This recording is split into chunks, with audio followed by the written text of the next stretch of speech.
Hello and welcome to the first day of our Children's Week. And I think almost every day we're going to have two books because we've just come across so many super things. So I have a special guest for the first book today because we read it together. And so I'll show you a picture. It's called The Ghosteleers. I could be saying that wrong. And it's by Philip Beicken. And what did we think? It was really funny at parts and also a bit scary. Oh, a little bit scary. Yeah. Now, we don't want to tell people what happens because that might give the game away, but can you think what it's about without telling the ending? It's kind of about a boy with his cat and they become ghosteleers and it's really, really funny. And are they happy about that? Is it a good thing to be? Kind of happy and kind of not. They have to do tests, don't they, which they're not thrilled with. Yeah. And are they any good at it? Yes. But what's special about them? They can communicate by mind. Yeah. And has there ever been a cat ghosteleer before? No. No, so this is quite a new thing. So everyone has to adjust because the cat is a new phenomenon.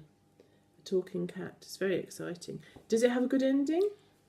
Yes. Yeah. We were a bit stressed for a little bit, weren't we? Because we weren't sure how it was going to turn out. Do you think they'll make more books about the Ghosteleers? Can they have other adventures? I think so. Yeah. And would you read a different one? Yes, they are very good. What was the funniest thing? I think I know if I asked your brother what he would say. Probably when they blew up the house. Yeah, there's a bit of blowing up, isn't there? Yeah. There's also a character with a very funny name. Yes. Mr. Pooh, we hear from over. Yes, hilarious. Of course. So thank you very much, guest visitor. That was a big high five, I think, for that book. So the other book we've got to show you, I thoroughly enjoyed it as well. It's nicely paced. It's not too long. So 8 and 10-year-old thoroughly enjoyed it. Funny and also clever. Yes, super stuff. The other one to show you, the picture's not fantastic, is called The Montgomery Murder. It's picking up thing. And this is by a lady called Cora Harrison. And it's the start of a series. I've not read her stuff before. It's young adult. And this one's very good. The reason we haven't finished, I've finished it, but we haven't finished it, so that's why Grace has popped off. So it's a history-based Victorian London, and it's a bit like, or it made me think of the Baker Street Boys. So a police officer uses some sort of rapscallion children in and around central London to help him solve a murder. So it's fun and a nice bit of history, lots of questions about why people live certain ways, and there was no welfare service, and we've had lots of conversations about it. The characters are very believable.